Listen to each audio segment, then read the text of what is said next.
Namaskar.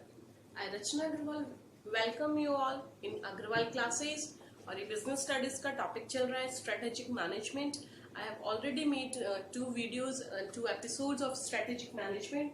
This is part 3. I hope you might have seen those parts. If you have not seen, I request you should go and watch those two videos before watching this, ताकि आपको अच्छे से detailed वे में ये समझ में आए. It is going to be an important video. मैं बहुत डिटेल में आपको स्टडीज करवा रही हूँ. आपका एक एक कॉन्सेप्ट क्लियर होने वाला है.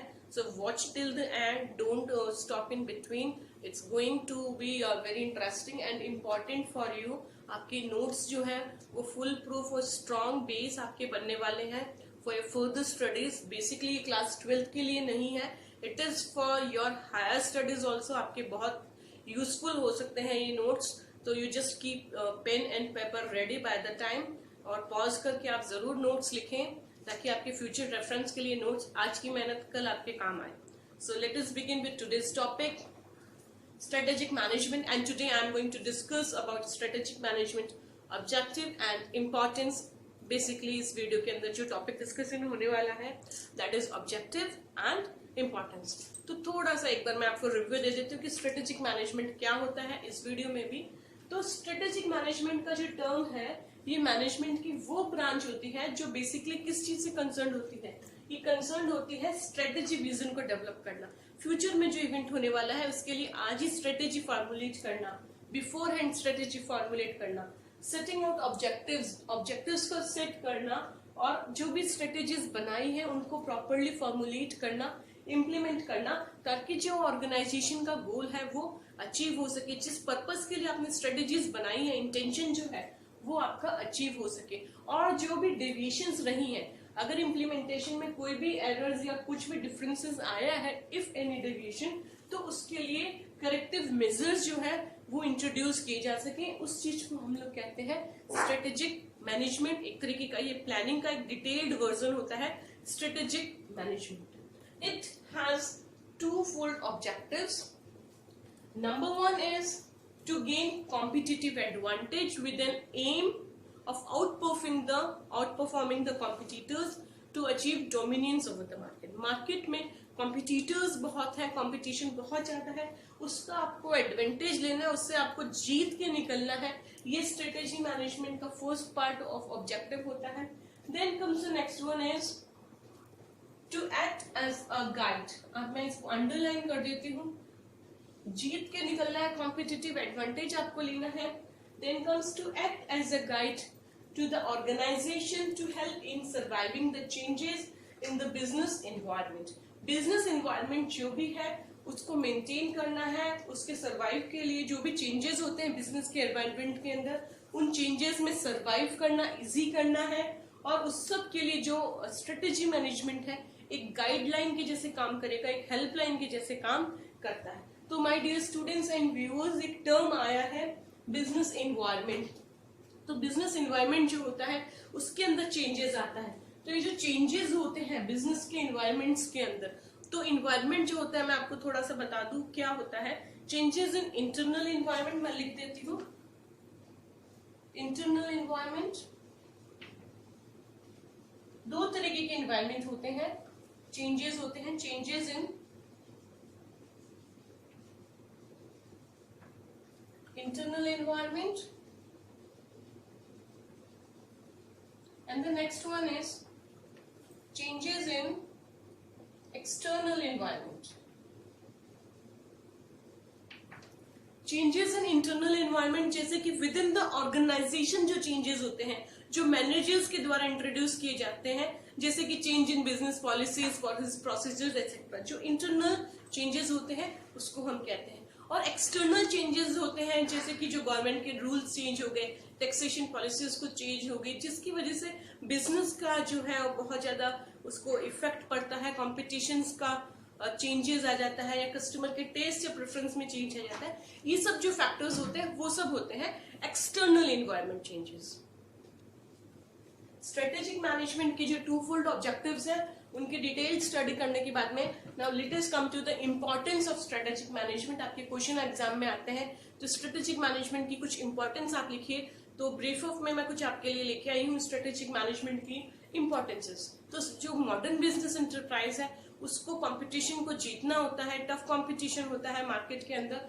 The success of modern business depends upon the winning tough competition, because today in this cutthroat competition and globalization environment the importance of strategic management has increased।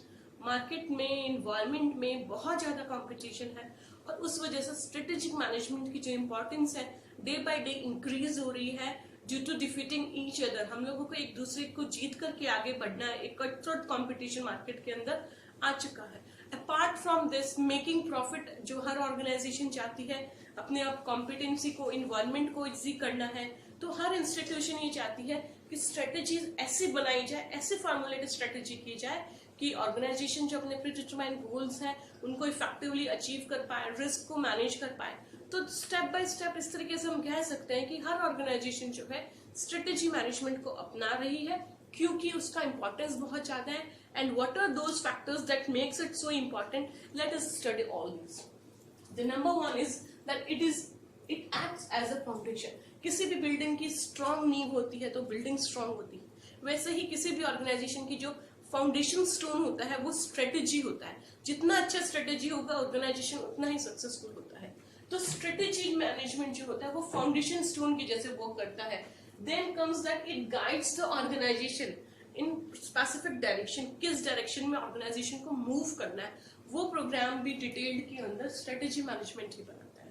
Then comes the next one is clarity of objectives. क्योंकि strategy management जो होता है उसके through employees जो होते हैं organisation को, उनको ऑब्जेक्टिव्स क्लियर किया जाता है। तो वो उनको जब ऑब्जेक्टिव क्लियर होगा तो then they can follow those objectives and then they can be motivated to achieve those objectives. अगर ऑब्जेक्टिव क्लियर नहीं होगा तो अब एम्प्लॉयज को कैसे आप बताएंगे कि क्या आपको करना है, किस डायरेक्शन में आपको मूव करना है? तो जो सबसे अच्छी बात होती है वो होती है clarity of objectives to the employees and they can follow it and they can be motivated to achieve those objectives. तो इस तरीके से हम कह सकते हैं it is known to the employees that employees को मालूम होता है कि क्या उनको करना है, ऑर्गेनाइजेशन की उनसे क्या एक्सपेक्टेशन है और एक्सपेक्टेशन ऑर्गेनाइजेशन जो है वो कहां तक जाना चाहता है, क्या ऑर्गेनाइजेशन के टारगेट्स हैं, तो एम्प्लॉयज उसके अंदर कंट्रीब्यूट कर सकते हैं। तो जो रियलिस्टिक ऑब्जेक्टिव्स होते हैं उनको ये फिक्स करने का काम करता है strategic management which are in alignment with the company's vision. Then comes the fourth point that it assist the firm इन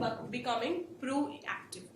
मतलब रिएक्टिव नहीं बनाता है, पहले से ही जैसे प्री डिटरमाइन कर लेते हैं हम रिस्क को, उसी तरीके से ये ऑर्गेनाइजेशन को प्रोएक्टिव बनाता है rather than reactive.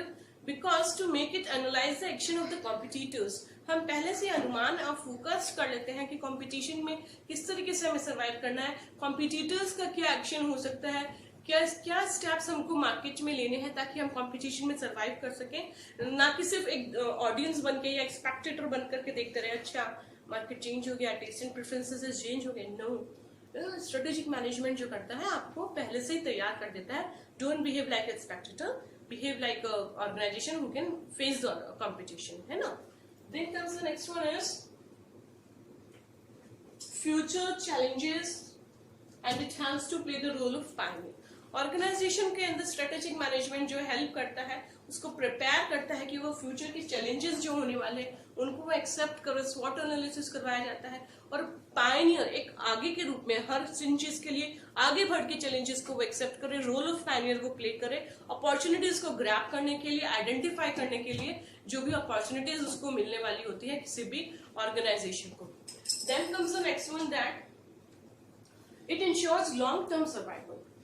Strategic management की वजह से जो सर्वाइवल होता है वो लॉन्ग टर्म हो सकता है किसी भी ऑर्गेनाइजेशन का, क्योंकि वो कंपटीशन को बीट करने के लिए रेडी है।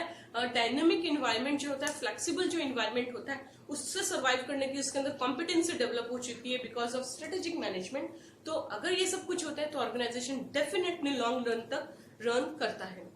Then comes the next one is increase in ability and capacity of the organization. Organization की जो एबिलिटी है और कैपेबिलिटी जो है वो इंक्रीज होती है क्योंकि कॉम्पिटेंसी है मार्केट के अंदर। तो इसका रीजन यही है कि आप ऑप्टिमम यूटिलाइजेशन ऑफ रिसोर्सेज करते हो, कोऑर्डिनेशन बनाते हो, एम्प्लॉयज को मोटिवेट करते हो, इन्वायरमेंट के साथ कोऑर्डिनेशन करते हो, कॉन्फ्लिक्ट्स जो होने वाले होते हैं परफॉर्मेंस में उनको आप रिड्यूस करते हो, तो इस तरीके से जो है ऑर्गेनाइजेशन की एबिलिटी और कैपेसिटी जो होती है वो इंक्रीज होती है। और तो और एबिलिटी और कैपेसिटी किस तरीके से इंक्रीज होती है, क्योंकि आपको डिफाइन है कि आपको क्या करना है एज ए एम्प्लॉय, तो रिपीटेशन ऑफ एक्शंस नहीं होता है अलग अलग इंडिविजुअल के बीच में। तो हर इंडिविजुअल का जब रोल और उसका पार्टिसिपेशन इंश्योर्ड होता है तो कैपेसिटी जो एबिलिटी जो है ऑर्गेनाइजेशन की वो इंक्रीज होती है। तो it assist in the development of core competencies and competitive advantages that helps in the business survival as well as growth of the business organization.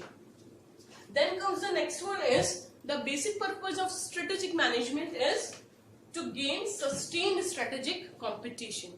Competition जितना भी है उसके अंदर सस्टेन रहे, अपने आप को बना के रखे मार्केट के अंदर फर्म को, ये इसका एक मेन इंपॉर्टेंस होता है स्ट्रेटेजिक मैनेजमेंट का। बिकॉज कि आप मार्केट के अंदर अगर अच्छी स्ट्रेटेजीज बना के चलोगे और उनको इम्प्लीमेंट करोगे तो ही आप you can create value for your firm or the organization or the company. Then comes the next focuses on assessing SWOT. Strategy management जो होता है वो SWOT एनालिसिस के ऊपर फोकस करता है। उसके असेसमेंट को ये कहता है कि strength, weakness, opportunities and threats को कोई भी फर्म जो है ध्यान रखेगा। अपने स्ट्रेंथ और वीकनेस को अगर आप ध्यान रखोगे तो उसके अकॉर्डिंग स्ट्रेटेजीज बनवाओगे अपने आप को सर्वाइव करने के लिए, ग्रो करने के लिए और एक्सपेंड करने के लिए SWOT एनालिसिस किया जाता है। Then comes the next one is efficient operation of business. क्योंकि SWOT एनालिसिस किया गया है, एम्प्लॉयज को ऑब्जेक्टिव्स क्लियर है, तो इसका next importance my dear students and viewers बन जाता है स्ट्रेटेजिक मैनेजमेंट का कि बिजनेस के अंदर जो भी ऑपरेशंस होने हैं, जो भी एक्टिविटीज होनी है वो इफिशिएंटली होगी, इफेक्टिवली और इनफिशिएंटली होगी। तो ये इंपॉर्टेंट इसका ऑब्जेक्टिव इंपॉर्टेंस बन जाता है कि चेंजेस जो होते हैं हम उसके लिए रेडी रहते हैं ऑर्गेनाइजेशन के अंदर। तो इनोवेशंस जो होते हैं उनके लिए हम रेडी होते हैं मार्केट के अंदर जो चेंजेस होने वाले हैं। तो न्यू अपॉर्चुनिटीज को हम एस्टिमेट कर पाते हैं और रिस्क को हम एस्टिमेट कर पाते हैं। तो इस तरीके से हम कह सकते हैं कि बिजनेस एक्टिविटीज जो होती है वो इफिशिएंटली उसके अंदर ऑपरेट होती है। Then comes the next one is facing environmental challenges. कोई भी ऑर्गेनाइजेशन जो है स्ट्रेटेजी मैनेजमेंट से इन्वायरमेंट में जो भी चैलेंजेस आ रहे हैं उनको फेस करने का कॉम्पिटेंट बन जाता है, अपॉर्चुनिटीज को वो प्रॉपर्ली यूटिलाइज कर पाता है। क्योंकि स्ट्रेटेजिक मैनेजमेंट की वजह से जो मैनेजर्स होते हैं वो इन्वायरमेंटल चैलेंजेस के कोप अप कर पाते हैं और उसका एडवांटेजेस ले पाते हैं। जो भी अपॉर्चुनिटीज मार्केट में अवेलेबल होती हैं उसके साथ में कंटिन्यू एडजस्टमेंट कर पाते हैं और बेटर वेज जो है मैनेजर्स जो है मैनेजमेंट के ले पाते हैं। Then comes helps in best decision. Strategic management जो है वो डिसीजन लेने में बहुत हेल्प करता है। जैसे कि it provides some elements for and information, time to time आपको प्रॉपर जो भी एसेंशियल एलिमेंट्स और इंफॉर्मेशन चाहिए होती है वो आपको मिल जाती है डिसीजन लेने के लिए। आपके जो भी मेन प्रॉब्लम होती है उसको आप इन्वेस्टिगेट अच्छे से कर पाते हो। ये क्योंकि सब कुछ पेन पेपर ड्रॉ आउट होता है, स्ट्रेटेजीज पूरा प्लान लेआउट होता है स्ट्रेटेजीज का, तो ये एक सेफ वे होता है डिसीजंस लेने के लिए। ये आपको ऑल्टरनेटिव्स दिखाता है, उनमें से आपको बेस्ट ऑप्शन सेलेक्ट करने के लिए आपको पाथ शो करता है स्ट्रेटेजिक मैनेजमेंट। और क्योंकि मैनेजर्स जो है फ्यूचर को एस्टिमेट करते हैं, उसको फोरकास्ट करते हैं, तो इस तरीके से जो सब फैक्टर्स को ध्यान में रख करके जब आप डिसीजन लेते हो तो ऑब्वियसली आपका डिसीजन जो होता है उसको हेल्प करता है strategy management to make it the best decision. Then comes employee motivation. Employees को मोटिवेट किया जाता है, एसेंशियल स्टेप्स लिए जाते हैं, प्लानिंग किया जाता है, कोऑर्डिनेशन किया जाता है, गोल्स को क्लैरिफाई किया जाता है प्रोडक्टिविटी को करने के लिए। तो जब ग्रो करने के लिए, टारगेट्स को अचीव करने के लिए सब कुछ किया जा रहा है, तो एम्प्लॉयज भी जब टारगेट्स को, अपने गोल्स को अचीव करते हैं तो उनको स्टेप बाय स्टेप उनको प्राइजेस अलॉट किया जाता है। उससे जो एम्प्लॉयज जो होते हैं उनको मोटिवेशन दिया जाता है, प्राइजेस दिए जाते हैं, इंसेंटिव्स दिए जाते हैं, अलाउंसेस दिए जाते हैं, जिसकी वजह से एम्प्लॉयज का जो मोराल है वो बूस्टअप होता है। Then comes that decrease in the resistance of change. Employees जो होते हैं, हर एक आदमी की कोई भी मिसकंसेप्शन मार्केट में र्यूमर आया है, फॉल्स अजम्पशन आया है, कुछ नया कुछ चेंज होने वाला है, तो कोई भी नहीं चाहता चेंज को जल्दी से एक्सेप्ट करना। बट क्योंकि आप लोग ने स्ट्रेटेजी मैनेजमेंट अपना रखा है तो उन चेंजेस के लिए आपने स्ट्रेटेजी बना रखी कि how you are going to face appropriate changes आप अपनी ऑर्गेनाइजेशन में करने वाले हो, किस उस कंपटीशन के अंदर आपने सर्वाइव करने के लिए कॉम्पिटिटिव स्पिरिट्स को आप डेवलप करते हो। तो चेंजेस को आप जब इजी बना देते हो तो ऑर्गेनाइजेशन के जो एम्प्लॉयज होते हैं ना, वो उस चेंज के लिए नकारात्मक नेगेटिविटी नहीं लेके आते हैं, रेजिस्टेंस नहीं करते हैं, मना नहीं करते हैं, बल्कि कॉम्पिटिटिव स्पिरिट के साथ में ग्रो करने की कोशिश करते हैं। तो these are the 14 points of the importance of strategic management. I hope कि आप लोगों को बहुत डिटेल्ड मैंने इसकी स्टडी करवाई है, स्ट्रेटेजिक मैनेजमेंट की एक एक पॉइंट को मैंने आपको डिटेल में बताया है। आप लोगों को समझ में आया है, पसंद आया है, लाइक सब्सक्राइब और कमेंट करना ना भूलें। कोई भी आप लोगों को कहनी हो कोई बात तो आप कमेंट बॉक्स में लिख करके जरूर मुझे शेयर करें। Thank you.